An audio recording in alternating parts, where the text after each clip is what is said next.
Assalamualaikum warahmatullahi wabarakatuh. wabarakatuh. Perkenalkan, kami dari kelompok 3 yang beranggotakan saya Asyifa Nurandini dengan NPM 306205615. Saya Halimatus Sa'diyah, NPM 3062056127.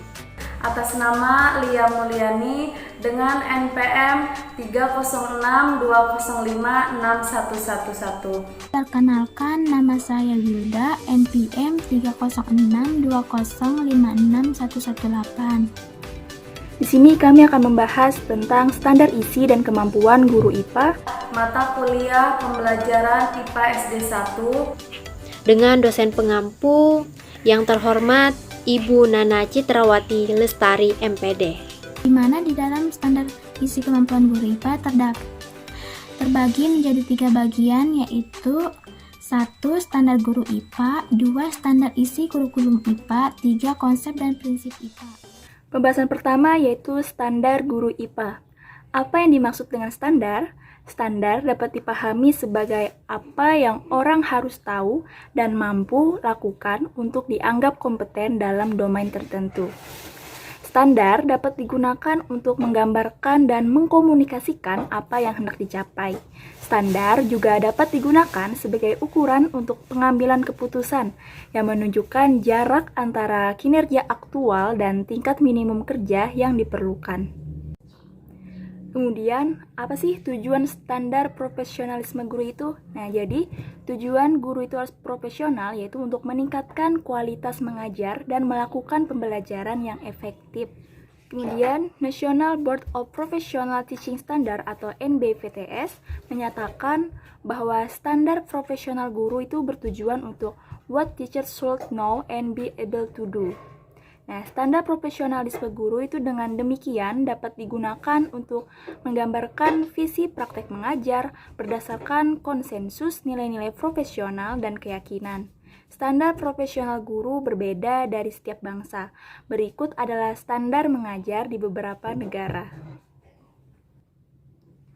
Peraturan Menteri Pendidikan Nasional atau Permendiknas Nomor 16 Tahun 2007 memuat standar kualifikasi akademik dan kompetensi guru yang dikembangkan secara utuh dari 4 kompetensi utama, yaitu yang pertama ada kompetensi pedagogi. Jadi kompetensi pedagogi ini guru mata pelajaran harus mampu yang pertama menguasai karakteristik peserta didik dari aspek fisik seperti pertumbuhan tinggi dan berat badan, kemudian aspek moral, aspek spiritual, sosial, kultural, emosional, dan intelektual peserta didik. Yang kedua, guru mata pelajaran harus mampu menguasai teori belajar dan prinsip-prinsip pembelajaran yang mendidik. Yang ketiga, guru mata pelajaran harus mampu mengembangkan kurikulum yang terkait dengan mata pelajaran yang diampu. Selanjutnya, yang keempat, guru mata pelajaran harus menyelenggarakan pembelajaran yang mendidik. Yang kelima, guru harus memanfaatkan teknologi, informasi, dan komunikasi untuk kepentingan belajar. Yang keenam, guru mata pelajaran harus memfasilitasi pengembangan potensi peserta didik untuk mengaktualisasikan berbagai potensi yang dimiliki. Yang ketujuh, guru harus mampu berkomunikasi secara efektif, empatik, dan santun dengan peserta didik. Yang kedelapan, guru harus mampu menyelenggarakan penilaian dan evaluasi proses dan hasil belajar. Yang kesembilan, guru harus mampu memanfaatkan hasil penilaian dan evaluasi untuk kepentingan pembelajaran. Dan yang ke-11, guru harus mampu melakukan tindakan reflektif untuk peningkatan kualitas pembelajaran. Yang kedua, kompetensi kepribadian. Di sini guru harus mampu, yang pertama, bertindak sesuai dengan norma agama, hukum, sosial, dan kebudayaan nasional. Yang kedua, guru harus mampu menampilkan diri sebagai pribadi yang jujur, berakhlak mulia, dan teladan bagi peserta didik dan masyarakat. Yang ketiga, guru harus mampu menampilkan diri sebagai pribadi yang mantap, stabil, dewasa, arif, dan berwibawa. Yang keempat, Guru harus mampu menunjukkan etos kerja, tanggung jawab yang tinggi, rasa bangga menjadi guru, dan rasa percaya diri. Yang kelima, guru harus mampu menjunjung tinggi kode etik profesi guru. Yang ketiga, kompetensi sosial. Di sini juga guru harus mampu yang pertama, bersikap inklusif, bertindak objektif, serta tidak diskriminatif karena pertimbangan jenis kelamin, agama, ras, kondisi fisik, latar belakang keluarga, dan status sosial ekonomi. Yang kedua, guru harus mampu berkomunikasi secara efektif, empatik, dan santun dengan sesama pendidik, tenaga kependidikan, orang tua, dan masyarakat. Yang ketiga, guru harus mampu beradaptasi di tempat bertugas di seluruh wilayah Republik Indonesia yang memiliki keragaman sosial budaya. Yang keempat, guru harus mampu berkomunikasi dengan komunitas profesi sendiri dan profesi lain secara lisan dan tulisan atau bentuk lain. Kompetensi profesional yang harus dimiliki oleh guru IPA adalah 1. Menguasai materi, struktur, konsep, dan pola pikir keilmuan yang mendukung mata pelajaran yang diampu.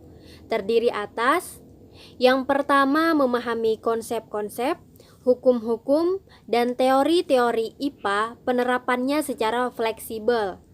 Yang kedua, memahami proses berpikir IPA dalam mempelajari proses dan gejala alam.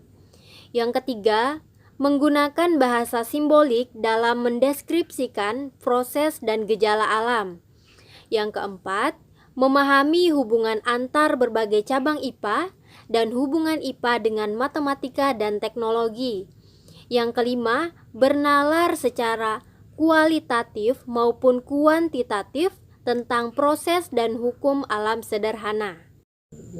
Yang keenam, menerapkan konsep, hukum, dan teori IPA untuk menjelaskan berbagai fenomena alam. Yang ketujuh, menjelaskan penerapan hukum-hukum IPA dalam teknologi, terutama yang dapat ditemukan dalam kehidupan sehari-hari. Yang kedelapan, memahami lingkup dan kedalaman IPA sekolah. Yang kesembilan, kreatif dan inovatif dalam penerapan dan pengembangan IPA. Yang kesepuluh, menguasai prinsip dan teori-teori pengelolaan dan keselamatan kerja atau belajar di laboratorium IPA sekolah. Yang kesebelas, menggunakan alat-alat ukur, alat peraga, alat hitung, dan piranti lunak komputer untuk meningkatkan pembelajaran IPA di kelas dan laboratorium. Yang ke-12, merancang eksperimen IPA untuk keperluan pembelajaran penelitian. Yang ke-13, melaksanakan eksperimen IPA dengan cara yang benar. Yang ke-14, memahami sejarah perkembangan IPA dan pikiran-pikiran yang mendasari perkembangan tersebut. Yang kedua, menguasai standar kompetensi dan kompetensi dasar mata pelajaran yang diampu, yaitu 1. Memahami standar kompetensi mata pelajaran yang diampu. 2. Memahami kompetensi dasar mata pelajaran yang diampu. 3. Memahami tujuan pembelajaran yang diampu. Selanjutnya,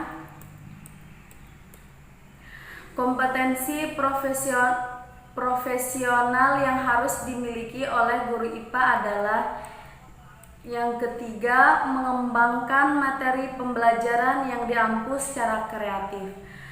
Yang pertama, memilih materi pembelajaran yang diampu sesuai dengan tingkat perkembangan peserta didik. Yang kedua, mengolah materi pembelajaran yang diampu secara kreatif sesuai dengan tingkat perkembangan peserta didik. Dan selanjutnya, nomor 4, mengembangkan keprofesionalan secara berkelanjutan dengan melakukan tindakan reflektif, yaitu yang pertama, melakukan reflektif terhadap kinerja sendiri secara terus-menerus. Yang kedua, memanfaatkan hasil reflektif dalam rangka peningkatan keprofesionalan. Yang ketiga, melakukan penelitian tindakan kelas untuk meningkatkan keprofesionalan. Dan yang keempat, mengikuti kemajuan zaman dengan belajar dari berbagai sumber.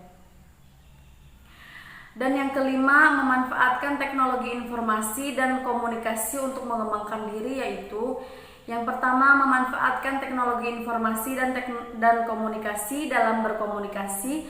Dan yang kedua, memanfaatkan teknologi informasi dan komunikasi untuk pengembangan diri. Standar isi kurikulum IPA. Pelaksanaan dan pengembangan kurikulum IPA SD atau MI menggunakan pedoman Peraturan Menteri Pendidikan Nasional Permendiknas Nomor 22 Tahun 2006 tentang standar isi untuk satuan pendidikan dasar dan menengah.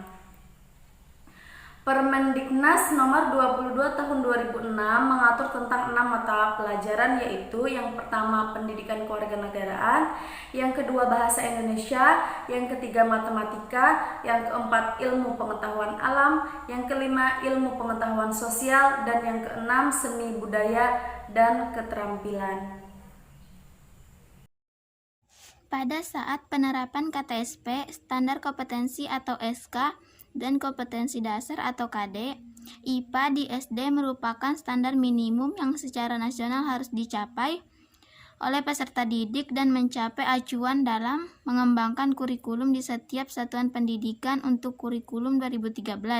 Kompetensi dasar dan kompetensi inti adalah acuan utama bagi pembelajaran. Standar isi mata pelajaran IPA di SD berisi 4 informasi, yaitu 1. Latar belakang. 2. Tujuan mata pelajaran IPA SD. 3. Ruang lingkup mata pelajaran IPA SD. Dan 4. Standar isi atau SK, standar kompetensi atau SK, dan kompetensi dasar atau KD sesuai tingkat kelasnya. 3. Konsep dan prinsip IPA. Konsep merupakan fakta-fakta yang ada hubungannya dengan yang lainnya, misalnya makhluk hidup yang dipengaruhi oleh lingkungannya. Prinsip IPA. Prinsip IPA adalah generalisasi atau kesimpulan tentang hubungan di antara konsep-konsep IPA. Prinsip bersifat analitik dan dapat berubah apabila observasi baru dilakukan. Sebab prinsip bersifat tentatif atau belum pasti.